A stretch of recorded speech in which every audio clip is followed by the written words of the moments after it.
بسم اللہ الرحمن الرحیم۔ السلام علیکم ناظرین، دنیا نیوز پر آپ دیکھ رہے ہیں پروگرام نقطہ نظر۔ میں ہوں آپ کا میزبان محمد اجمل جامی۔ میرے ساتھ تشریف رکھتے ہیں مجیب الرحمان شامی صاحب۔ سب سے پہلے آج کے موضوعات۔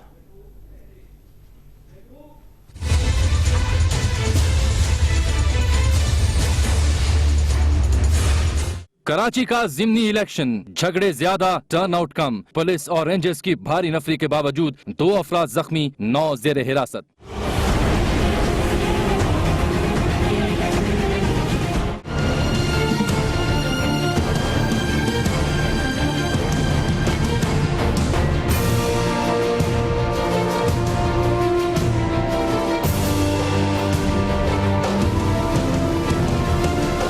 نجکاری کا شور تھا کہ بے روزگاری بڑھے گی، مگر ایسا کہاں ہوا۔ آج پرائیویٹائز کیے گئے ادارے اربوں کما رہے ہیں، کوئی ملک سے پیسہ باہر نہیں لے گیا، پیسہ ملک میں آ رہا ہے۔ وزیر اعظم کا کراچی اسٹاک ایکسچینج میں تقریب سے خطاب۔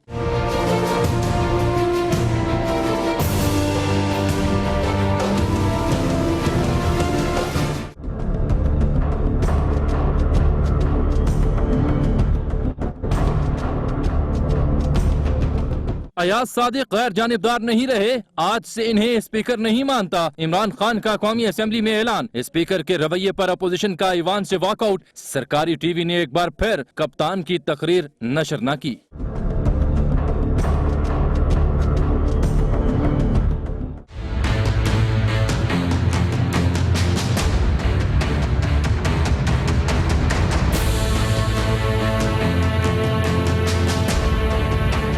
کپتان رائمنڈ مارچ کی تاریخ اور مقام تبدیل کرنے پر تیار۔ دوسری جانب خان قادری ملاقات کے لیے رابطہ کار بھی متحرک۔ دونوں رہنماؤں کی ملاقات کبھی بھی کسی بھی وقت ہو سکتی ہے، مصروفیات کی وجہ سے تاخیر ہو رہی ہے۔ ذرائع عوامی تحریک۔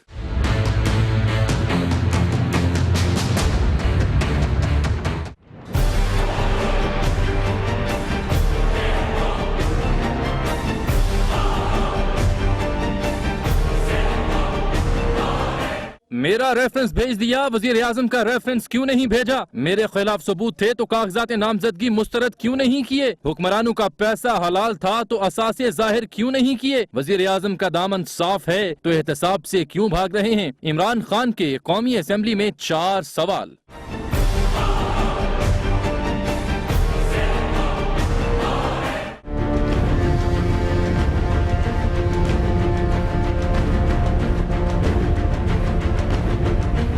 نمبر پورے نہیں کیے، دستاویزات کا جائزہ لینے کے بعد میرٹ پر ریفرنسز الیکشن کمیشن کو بھیجے۔ میرا جرم یہ ہے کہ عمران خان 3 بار مجھ سے شکست کھا چکے، انہیں شکست ہضم نہیں ہوتی۔ سردار ایاز صادق کا رد عمل، خواجہ سعد رفیق کہتے ہیں کہ کپتان نے جو الزام بھی لگایا کبھی ثبوت نہیں دیے۔ تم قتل کرو ہو کہ کرامات کرو ہو۔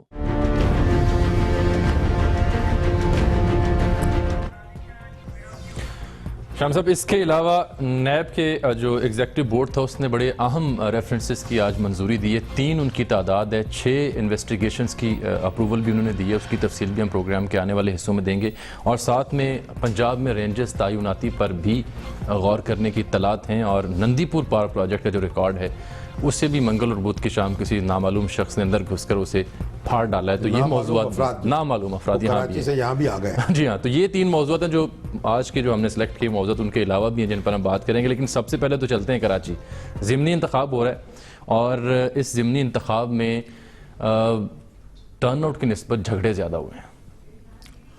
اصل میں یہ جو حلقہ ہے 127، جی 127 PS 127، اس میں اشفاق منگی صاحب جو تھے وہ MQM کے ٹکٹ پہ منتخب ہوئے تھے رکن صوبائی اسمبلی 2013 میں، لیکن وہ پھر پاک سرزمین پارٹی میں شامل ہو گئے اور انہوں نے سیٹ سے بھی استعفیٰ دے دیا۔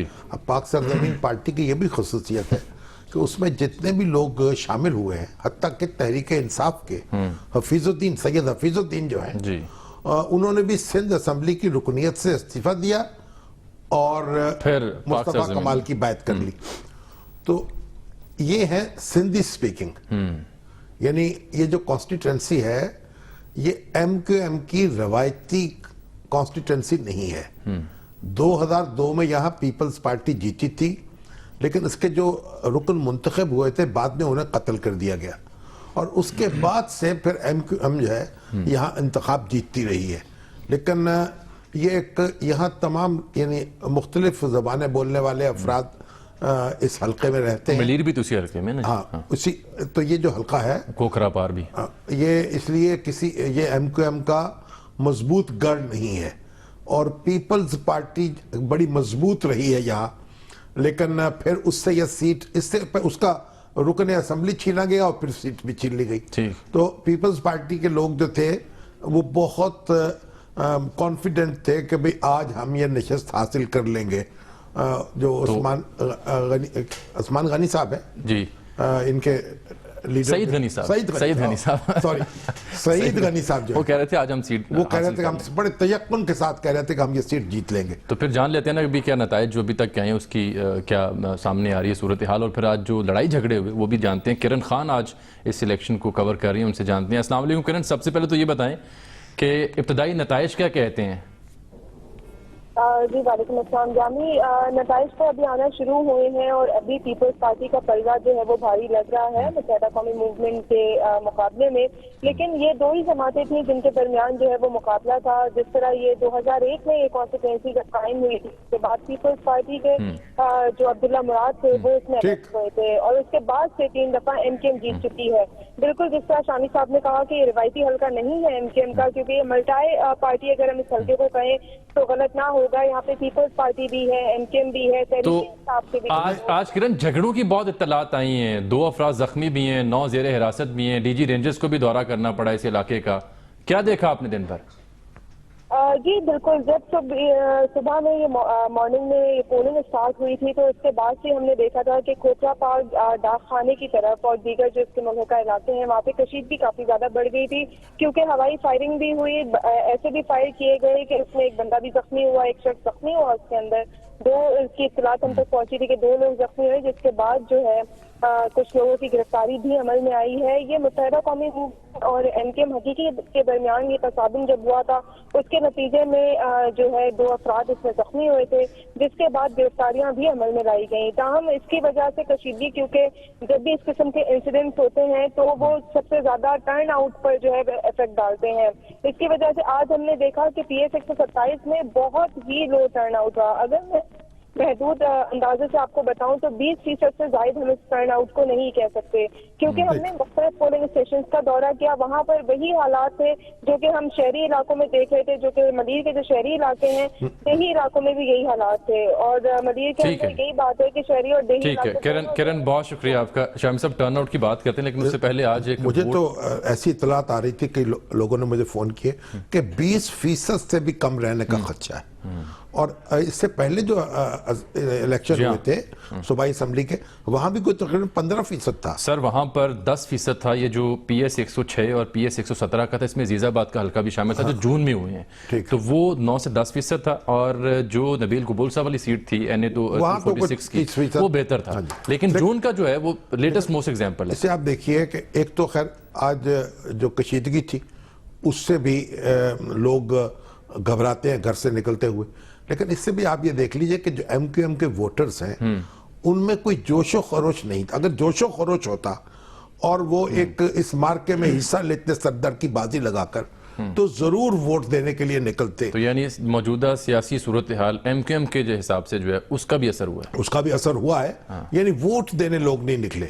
اور اب اس کے مختلف وجوہات, اب کئی ایسے مبصرین وہی کہہ سکتے ہیں کہ جو موجودہ ہمارا سیاسی نظام ہے نا, اس پر بھی لوگوں کا اعتماد جو ہے اور سیاسی جماعتوں کے جو معاملات ہیں اس سے اعتماد اٹھتا جا رہا ہے. ایسا تجزیہ بھی ہو سکتا ہے. تو کیا صدارتی نہیں, وہ تو بات کی بات ہے نا, ابھی اتنا جلدی آپ جذباتی نہ ہوا کریں, فوراً چراغ لگاتے ہیں. نہیں, جب اصل بات یہ ہے کہ جب بدل ہوتے ہیں تو متبادل بھی سوچتے ہیں نا. مطلب یہ کہ جو موجودہ سیاسی جماعتیں ہیں ان کے جو ان سے مطلب اعتماد اٹھا ہوا معلوم ہوتا ہے, تبھی تو 10%, 15%, 20% جو ہے شرح ہوتی. اتنی کم شرح جو ہے یہ خطرے کی گھنٹی بجاتی ہے. تو اس میں ہماری سیاسی جماعتوں کو بھی غور کرنا چاہیے اور کہ کس طریقے سے وہ عوام کا اعتماد حاصل کرے, کس طرح ووٹ پر لوگوں کا یقین جو ہے اس کو مزید پختہ کر سکے. تو یہ بھی ایک اس کی ضرورت ہے. لیکن بہرحال ایم کیو ایم کے لیے بھی آج کا انتخاب جو ہے وہ کوئی اچھی خبر نہیں لایا, اور پیپلز پارٹی کو تو آپ یہ کہیے کہ اس نے اپنی کھوئی ہوئی نشست جو تھی, بلکہ اس سے جو چھینی گئی تھی نشست, رکن اسمبلی بھی چھین لیا گیا اور پھر نتیجے میں نشست بھی چھین لی گئی, اور وہ واپس آ گئی ہے یا آنے قریب ہے, یا آنے کے قریب ہے, کہہ لیں آپ, ابھی تو کہہ نہیں ابتدائی سکتے. نتائج ہاں, ابتدائی نتائج ہے. پی ایس پی کو پہلا ووٹ ملا ہے. اچھا, آپ کہیں گے وہ تو کھڑے ہی نہیں ہوئے, اصل میں ایک ووٹر نے جو بیلٹ پیپر تھا اس کے اوپر لکھ دیا پی ایس پی. ہم دکھا رہا ہوں آپ کو, یہ دیکھیں, تاکہ ووٹ جو ہے وہ پھر ضائع ہو جائے. ہاں, اور ان کے یہ ثابت کرنے کے لیے کہ میں پی ایس پی سے ہوں. تو جو پی ایس پی والا ووٹ ہے وہ تو پھر ضائع ہو جائے. ضائع ہو گیا. ٹھیک ہے. اچھا, دوسرا یہ کہ آج وزیر اعظم بھی کراچی میں تھے, اور کراچی سٹاک ایکسچینج کی ایک تقریب سے انہوں نے خطاب کیا, اور انہوں نے کہا کہ پرائیویٹائزیشن کے اوپر بڑی تنقید ہوتی تھی, لیکن اب وہی ادارے جن کو پرائیویٹائز کیا گیا وہ اربوں کما رہے ہیں. میں چاہ رہا ہوں ذرا ان کی تقریر پہلے ہم دیکھ لیں.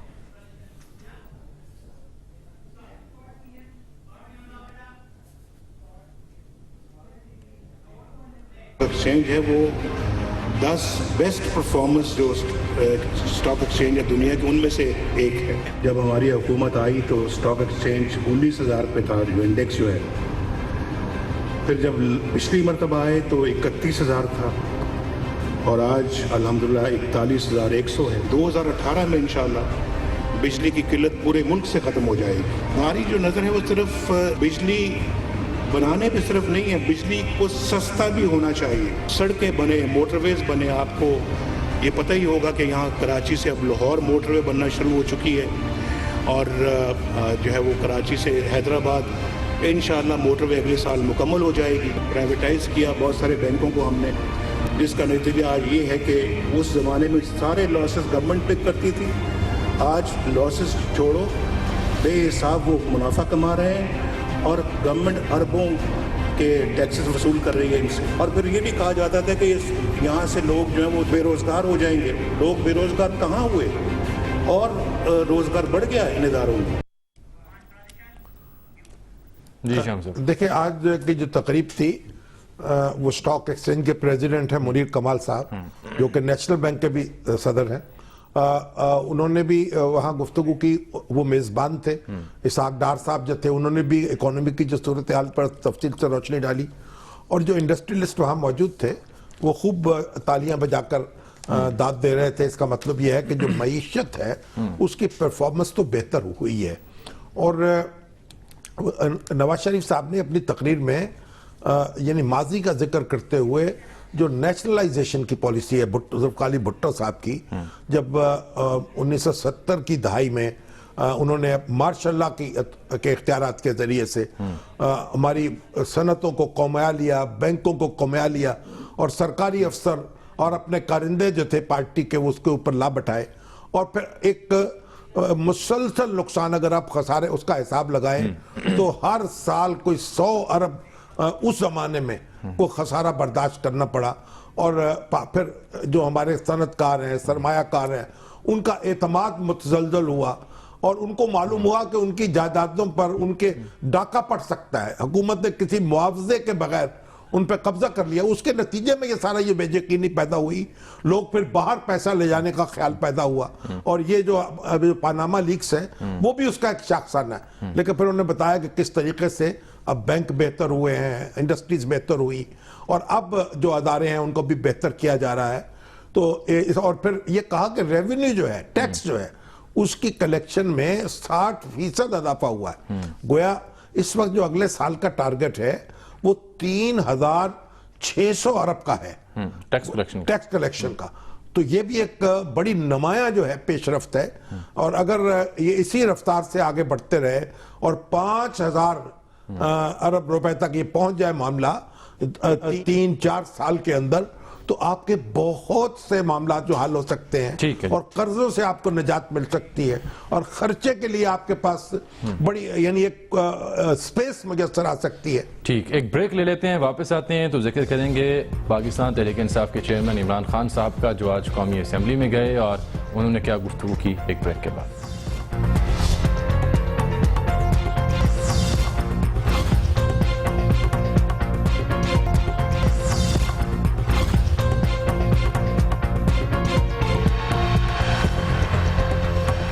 ویلکم بیک ناظرین. عمران خان صاحب آج گئے قومی اسمبلی میں, خطاب کیا انہوں نے, اور شامی صاحب اسپیکر کے حوالے سے انہوں نے کہا میں نہیں مانتا. دیکھیے. جیسے ایاز صادق کو میں اسپیکر نہیں مانتا, میں اس کو آپ سے ایاز صادق کہوں گا. اسپیکر امپارشل ہوتا ہے, یہ جو اسے ججمنٹ دی ہے جس پہ کوئی امپارشلٹی نہیں ہے, بالکل غیر جانبدار نہیں ہے. اور آج عمران خان صاحب نے فلور آف دی ہاؤس پر 4 سوالات بھی اٹھائے پاناما لیکس کے حوالے سے, وزیر اعظم صاحب کے حوالے سے. وہ بھی دیکھ لیجئے کیا تھے. ایسے ہوا کہ میری ریفرنس بھیج دی اور نواز شریف کی ریفرنس نہیں بھیجی. میں سوال یہ پوچھتا ہوں کہ 2013 تک جب میرا سب کچھ ڈسکلوز تھا تو تب یا میرے 2013 میں پیپر چیلنج کرتے. اگر آپ نے پیپر چیلنج نہیں کیے تو اب میں میرے خلاف ریفرنس کیسے ایکسپٹ کر لی. سوال یہ پوچھتا ہوں کہ اگر ان کا یہ حلال کا پیسہ تھا تو کیوں نہیں انہوں نے کہا کہ میری کمپنیز ہیں. انہوں نے کہا کہ جناب ایک دم انکشاف ہو گیا عمران خان کی کمپنی نیازی سروسز. پہلے تو نیازی سروسز کی اہمیت تو یہ تھی کہ اس نے لندن میں فلیٹ کیا تھا, تو جب فلیٹ ڈسکلوز تھا تو کمپنی تو ریلیونٹ ہے. کمپنی تو ریلیونٹ تب ہے جب اس کے ایسٹ چھپائے ہوئے ہوں. فلیٹ لیا تھا 1983 میں, شوکت خانم زندہ تھی 1983 میں. اسپیکر کو تو وہ نہیں مانتے, لیکن ایک بات پہ انہوں نے رضامندی کا اظہار کیا آج, وہ ہے رائے ونڈ مارچ کی تاریخ اور مقام. وہ بھی ذرا لگے ہاتھ میں کہہ رہا ہوں دیکھ ہی لیں اس کو. رائے ونڈ نواز شریف کی جاگیر نہیں ہے. رائے ونڈ کے ہم اس کے گھر کی بات نہیں کی جانے کے لیے. رائے ونڈ ایک جگہ ہے جو ان کے گھر کے پاس ہے جدھر پاکستانی بستے ہیں. تو پہلے تو یہ میں کلیئر کر دوں. دوسری چیز کہ رائے ونڈ کا سارا خرچہ پاکستانی قوم کے ٹیکس کے پیسے سے جاتا ہے. ان کا کیمپ آفس ہے, ان کی بجلی سارا کچھ گیس ہمارے پیسے سے جاتی ہے. اس لیے پروٹیسٹ پرائم منسٹر کے گھر کے باہر بنتا ہے. پہلے تو میں یہ کہہ دوں کہ ہم اپوزیشن کو کیری کریں گے, ہم ان سے مشاورت کریں گے.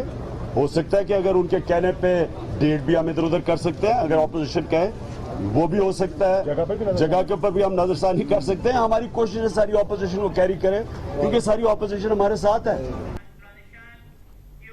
عمران خان صاحب کے خطاب پر بہت سے اہم سوالات اور شامی صاحب کا نقطہ نظر آپ دیکھ پائیں گے ایک بریک کے بعد.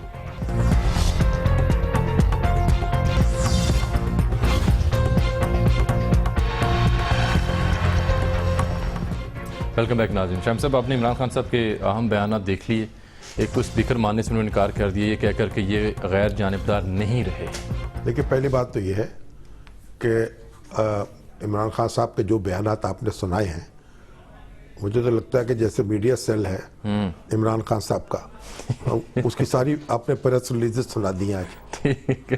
تو 3 اہم باتیں تھی. ایک تو اسپیکر نے مانا, 4 سوال اٹھائے, اور پھر رائے ونڈ مارچ میں تبدیلی کا انہوں نے اندیا دیا کہ خان صاحب نے یہ اشارہ کیا ہے کہ وہ مقام اور تاریخ بدل سکتے ہیں اپنے احتجاج کی اپوزیشن کے مشورے سے. بالکل. اور یہ یقیناً بدل لینی چاہیے. اس کے جو بھی خان صاحب اس کی توضیحات پیش کریں, اس کا جو پیغام ہے وہ غلط جائے گا. ویسے تو وہ کہہ سکتے ہیں تبلیغی جماعت کا مرکز بھی ہے رائے ونڈ میں, تو تبلیغ سے استفادہ کرنے کے لیے جا رہے تھے یا تبلیغ کرنے کے لیے جا رہے تھے یا چلہ کاٹ, لیکن اس کا پیغام جو تھا وہ نیگیٹو ہوگا اور یہ اچھا نہیں ہوگا ہماری سیاست کے لیے. جیسے آپ دیکھیے سردار ایاز صادق صاحب جو ہیں وہ اسپیکر ہیں. اسپیکر کو یہ حق حاصل ہے کہ وہ اپنی مرضی کے مطابق فیصلہ کرے ریفرنس, کسی بھی ریفرنس کا. اگر وہ کسی ریفرنس کو سمجھتا ہے کہ وہ الیکشن کمیشن کو جانا چاہیے تو بھیج سکتا ہے, اگر سمجھے نہیں جانا چاہیے تو نہ بھیجے. اب آپ اپنا مقدمہ اس کے بعد الیکشن کمیشن میں جا کے لڑ سکتے ہیں, لیکن اسپیکر نے جو خان صاحب کا ریفرنس بھیجا ہے اور نواز شریف کا ریفرنس نہیں بھیجا, تو اس کے بعد عمران خان صاحب کو یہ موقع مل گیا. وہ کہتے ہیں یہ غیر جانبدار نہیں ہیں اور مجھے ان پر اعتماد نہیں ہے. ویسے اعتماد ان کو پہلے بھی نہیں تھا کیونکہ وہ ان کے پرانے حریف ہیں. سردار صاحب کہتے ہیں 3 بار شکست ہوئی, اصل مسئلہ ہوا ہے. سردار صاحب جو ہے وہ الیکشن لڑ چکے ہیں ان کے مقابلے میں, اور خان صاحب پھر عبدالعلیم خان صاحب بھی لڑ چکے ہیں اور کامیابی نہیں ہوئی خان صاحب کو. لیکن اس سے قطع نظر اب سردار صاحب جو ہیں ان کا موقف جتنا بھی وزنی کیوں نہ ہو, اور لیکن جو میسج ہے اوورال وہ کوئی نیگیٹو گیا ہے. اور اکثر میں دیکھ رہا ہوں ہمارے مبصرین نے یہ بات کہی ہے کہ وہ اگر خاص آپ کا ریفرنس بھی نہ بھیجتے یعنی 8 ریفرنسز مسترد کر یا مسترد کر دیتے یا بھیج دیتے، خاموشی اختیار ٹھیک کرتے، ہے، وہ خود بخود چلے جاتے 30 دن بعد چلے جانے اور پھر الیکشن کمیشن جانے اور اس کا کام وہ جانے. لیکن بہرحال یہ رائے جو ہے یہ ضروری نہیں ہے کہ سردار ایاز صادق صاحب جو ہیں اس رائے کی بنیاد پر اپنے فیصلے کریں. ان کو بھی اپنا فیصلہ کرنے کا حق حاصل ہے، اور کیونکہ وہ بھی سپیکر ہیں، لیکن مسلم لیگ نون سے ان کا تعلق ہے. خورشید شاہ صاحب کہتے ہیں کہ انہوں نے خود فیصلے نہیں کیے بلکہ اوپر سے فیصلے نہیں، کروائے وہ گئے. خورشید شاہ صاحب ان کو معلوم ہونا چاہیے کہ سپیکر جو ہے وہ کبھی بھی ایسا نہیں ہوتا کہ برسر اقتدار جماعت سے الگ ہٹ کے فیصلے کرے یا اس کے مفاد کو نقصان پہنچائے. ایک 1985 کی اسمبلی کیونکہ غیر سرکاری غیر جماعتی اسمبلی تھی، اس میں سید فخر امام سپیکر بن گئے تھے، اور وہ جو تھے پر حکومت جنیجہ صاحب کی جب قائم ہوئی تو وہ تابڑتوڑ فیصلے کرتے تھے جس سے حکومت وچ ہوتی تھی. تو حکومت نے 2-4 دن تو ان کو برداشت کیا، پھر ان کے خلاف عدم اعتماد کی تحریک پیش کی اور ان کو نکال باہر کیا، اور ان کی جگہ پھر حامد ناصر چٹھا سپیکر بن گئے. تو اگر سپیکر جو ہے وہ یعنی اکثریتی جماعت جس کا وہ نمائندہ ہے، جس کا وہ کینڈیڈیٹ تھا اور جس نے اس کو منتخب کرایا سپیکر، اس سے الگ نہیں ہو سکتا. اس کی غیر جانبداری صرف اتنی ہوتی ہے کہ وہ کارروائی کے دوران جانبداری کا مظاہرہ نہ کرے. اس کا مطلب یہی ہے. ٹھیک ہے، یہ مطلب نہیں ہے کہ وہ پی ٹی آئی یا کسی دوسری پارٹی کا رکن بن جائے یا ان کے مزاج کے مطابق اپنا مزاج ڈال لے. اور اس لیے سپیکر کی غیر جانبداری کی اپنی حدود ہیں، وہ اس سے اوپر نہیں اٹھ سکتا. اچھا یہ بتائیں، خان صاحب نے ایک سوال یہ اٹھایا ان چاروں میں سے کہ میرے خلاف اگر ثبوت تھے تو پھر کاغذات نامزدگی مسترد کیوں نہ کیے میں نے؟ یہ تو پھر اس وقت ہے نا الیکشن ٹریبونل جو تھا اس نے یہ فیصلہ کرنا تھا نا، اور وہاں اعتراض نہیں کیا گیا.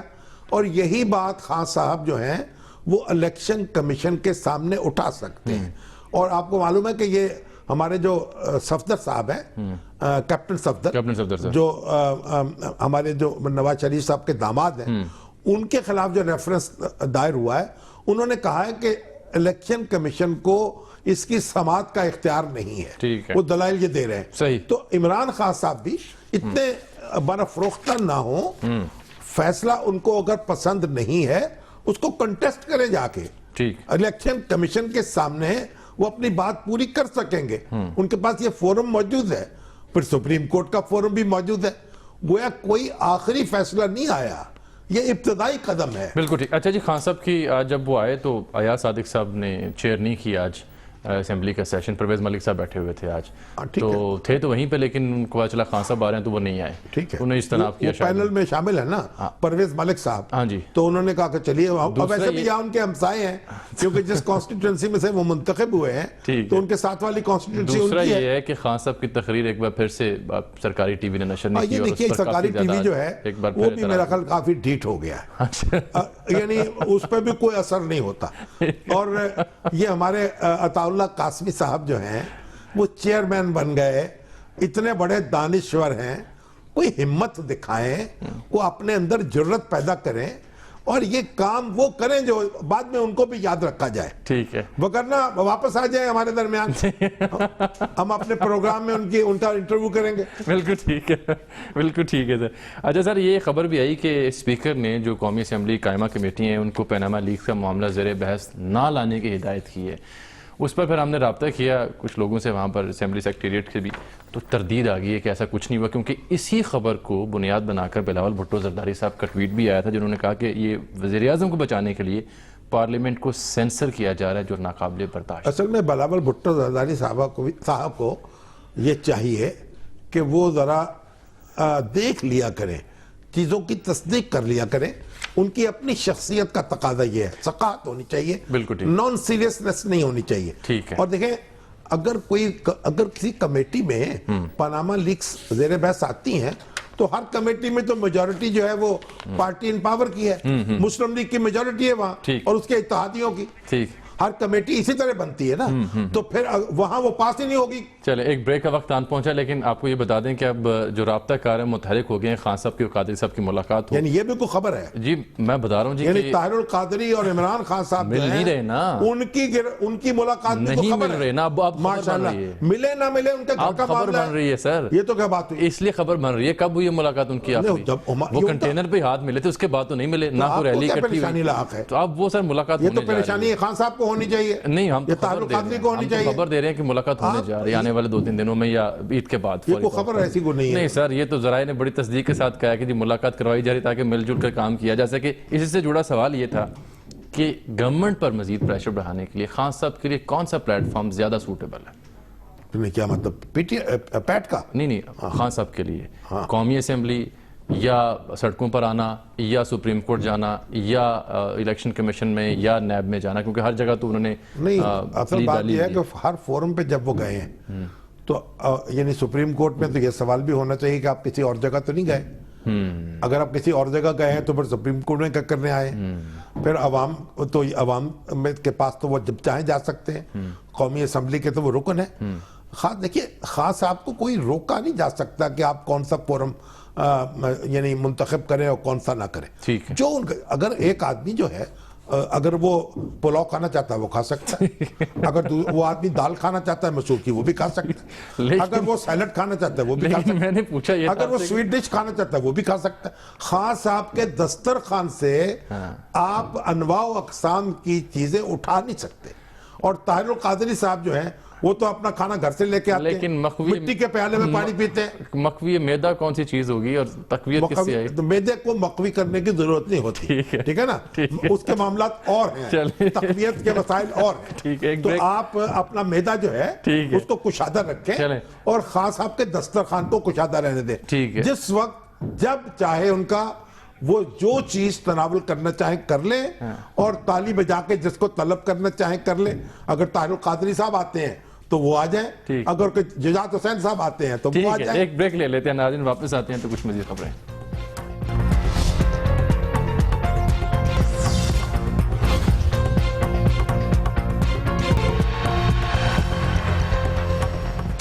ویلکم بیک ناظرین. اہم خبر شام صاحب یہ بھی آج کی کہ پنجاب میں رینجرز تعیناتی پر غور کیا جا رہا ہے اور محدود اختیارات دیے جائیں گے. C T D counter terrorism department جو ہے اس کی معاونت کے لیے رینجرز کو طلب کیا جا رہا ہے. ٹھیک ہے, حسن رضا ہمارے ساتھ موجود ہیں اور پھر ہم نے رابطہ کیا ہے صوبائی وزیر قانون رانا ثناء اللہ صاحب سے بھی. تسلی کر لیں. حسن بتائیں کیا تجویز ہے, یہ کیا تصدیق ہو گئی کہ یہ سمری چلی گئی ہے وزیر اعلیٰ پنجاب کے پاس؟ جی بالکل تصدیق ہو گئی ہے, اور چیف سیکرٹری پنجاب کی جانب سے آج 4 بجے کے قریب جو ہے وزیر اعلیٰ پنجاب کو سمری ارسال کی گئی ہے, جس میں یہ کہا گیا ہے کہ کاؤنٹر ٹیررزم کے ساتھ جو ہے مل کر رینجرز مشترکہ آپریشن کر سکے گی اور جی آئی ٹیز میں رینجرز کو نمائندگی دی جائے. اور سمری میں یہ کہا گیا ہے کہ نیشنل ایکشن پلان پر کیونکہ مکمل طور پر امپلیمنٹیشن نہیں ہو رہا, اس لیے رینجرز کو محدود اختیارات دیے جائیں تاکہ رینجر جو ہے وہ ان کے ساتھ مل کے آپریشن کر سکے اور دہشت گردی کالعدم تنظیموں سہولت کاروں کے خلاف بلا تفریق کارروائی کر سکے. کیونکہ ااگر آپ دیکھیں تو صبح جو اجلاس ہوا تھا. ٹھیک ہے حسن, بہت شکریہ آپ کا. آپ ایک بات سمجھ لیجئے, آپ کو بہت پریشانی لاحق ہو رہی ہے, کوئی آپ سہولت کار ان سے ایسا رابطہ تو نہیں آپ اللہ معاف فرمائے, پریشانی کا ایک ہی ہے. حکومت پنجاب بارہا ڈینائی کرتی رہی ہے کہ پنجاب میں کوئی زیر غور نہیں ہے یہ آپشن. اب مصیبت تو ساری یہ ہے کہ تھوڑا سا اگر آپ ماشاءاللہ بسم اللہ سب جوانی دیوانی ہوتی ویسے ہی کہ یہ رینجرز کو پولیس کے اختیارات دے کر طلب نہیں کیا جا رہا. ٹھیک, سندھ میں پولیس کے اختیارات اس کو دیے گئے, گرفتاری کا اختیار بھی اس کو حاصل تھا, پولیس کے دوسرے اختیارات بھی. یہاں رینجرز کو طلب کیا جا رہا ہے, جو کاؤنٹر ٹیررزم ڈپارٹمنٹ ہے وہ جب کارروائی کرے گا, لوگوں کو پکڑنے جائے گا, چھاپے مارے گا, تو وہ کیونکہ اس کی نفری محدود ہے تو رینجرز کے جوان اس کے ساتھ ہوں گے اور اس طریقے سے ایک مضبوطی سے کارروائی کی جا سکے گی. تو پھر رانا ثناء اللہ صاحب لائن پہ ہیں, ان سے بھی پوچھ رہے, وہ بھی یہی کہیں گے. تو پھر ضرورت. رانا صاحب السلام علیکم. جی وعلیکم السلام. رانا صاحب یہ بتائیے کہ ہمارے جامی صاحب کو بڑی پریشانی لاحق ہے. میں ان کو سمجھا رہا ہوں کہ بھائی پولیس کے اختیارات دے کے ان کو نہیں بلایا جا رہا, نہیں میری پریشانی کی وجہ یہ نہیں تھی ساتھ بلایا جا رہا ہے. اب بتائیے رینجرز یہاں کیا کرے گی؟ دیکھیں رینجرز جو ہیں اس سے پہلے بھی جو ہے ان کو پولیس یا کاؤنٹر ٹیررزم فورس جو ہے اس کی مدد کے لیے اس طرح سے پہلے بھی اختیارات دیے گئے ہیں، بلایا گیا ہے. راجن پور میں بھی یہی معاملہ تھا، اور اب بھی جو ہے کیونکہ کوئٹہ کے واقعے کے بعد جو ہے وہ کامبنگ آپریشنز اور انٹیلیجنس بیسڈ آپریشنز میں زیادہ تیزی لانے اور زیادہ جو ہے اس کو طاقت سے کرنے کی ضرورت محسوس کی گئی ہے. اس لیے اپیکس کمیٹی میں یہ چیز ڈسکس ہونے کے بعد یہ کہا گیا ہے کہ رینجرز کو جو ہے وہ زیادہ تعداد میں جو ہے ان چیزوں میں جتنی ضرورت ہے اس کے مطابق انوالو کیا جائے. یہ جو سمری ہے اس کو اگر آپ پڑھ لینا تو ساری پریشانی دور ہو جائے گی. ٹھیک ہے، نہیں میری پریشانی وہ یہ نہیں تھی جو شامی صاحب بھی کہہ رہے تھے اور آپ بھی کہہ رہے ہیں، آئی ایگری. لیکن صاحب میری تو بات سن لینا، میرا مدعا یہ تھا اور میرا بھی سوال اب لے لینا. شامی صاحب یہ ہم میڈیا والوں کو بڑا آپ عجب مشورہ دے رہے ہیں کہ ہم کوئی پڑھ لکھ کر کوئی بات کیا کریں. یہ تو آزادی اظہار میں آپ مداخلت کر رہے ہیں. ایک تو سچی بات ہے میرے پاس سمری ابھی نہیں پہنچی کیونکہ کچھ ہی دیر پہلے خبر سامنے آئی ہے جو ہے یہ مداخلت ہے. جی میں سچی بات تو یہ کہ میں نے سمجھی دیکھی ابھی آئی نہیں. ٹھیک ہے، میں سوال یہ پوچھنا چاہتا اصل میری پریشانی کی وجہ یہ تھی، پریشانی تو بظاہر نہیں تھی، کنفیوژن یہ تھی جس کے لیے آپ کو رابطہ کیا کہ سرکار گورنمنٹ آف پنجاب یا بارہا آپ سے رینجرز کے حوالے سے جب بات کی جاتی تھی تو آپ لوگ اسے ڈینائی کرتے تھے کہ ایسی کوئی آپشن نہیں ہے یا ایسی کوئی تجویز زیر غور نہیں ہے اور نہ ہی پنجاب میں ایسی کوئی ضرورت ہے. تو پھر سوال یہ کہ اب ایسی کیا ضرورت آن پیش آئی کہ اچانک آپ نے یہ فیصلہ کر لیا؟ کامبنگ آپریشن تو پہلے بھی ہو رہے تھے. آئی جی پنجاب 2 ہفتے پہلے بتا چکے ہیں کہ کامبنگ آپریشن ملک بھر میں پنجاب میں بالخصوص جاری ہیں. سن لیں، جو کامبنگ آپریشن ہے وہ تقریباً 2 سال سے جاری ہے اور رینجر جو ہیں وہ اس میں بالکل اس سے پہلے بھی انوالو ہیں اور راجن پور کے ایریاز میں بھی وہ انوالو تھے. اب اس میں معاملہ یہ ہے کہ آگے عید آ رہی ہے، اس کے بعد محرم آ رہا ہے. فار 60 ڈیز جو ہے یہ ہمیں اس سلسلے میں جو ہے وہ زیادہ ضرورت ہے. اس لیے رینجرز کی زیادہ جو ہے وہ نفری جو ہے اس کا طلب کیا جانا. اس میں اگر وہ ڈپلائمنٹ کا جہاں پہ ہے نا سیکشن، یہ ساری چیزیں جو ہے یہ میں اس لیے کہہ رہا ہوں کہ اس کا مجھے علم ہے. وہ تعداد کا تعین جو ہے وہ بھی اپیکس کمیٹی میں کرے گا اور اپیکس کمیٹی میں یہ ساری چیزیں جو ہے. بہت شکریہ جناب آپ کے وقت کا، بہت بہت شکریہ آپ کا. سر وقت کم ہے، آپ مطمئن ہوں، آپ کے دوست احباب جو ہیں جتنے بھی ہیں جہاں جہاں ہیں ان کو کہیں آپ پریشان نہ ہوں.